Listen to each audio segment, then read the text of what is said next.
Now I want to share with you some techniques that we recommend for you to use and avoid that momentum of the shape of the spring pulling up.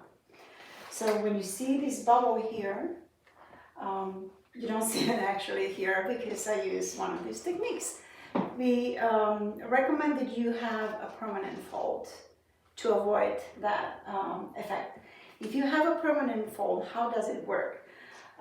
You can advance the cords at the back just a little bit, probably about an inch, no more, and have that advance, use that advance when you pull the shape past that inch. When you let it go, it springs up a little bit and it stays in balance.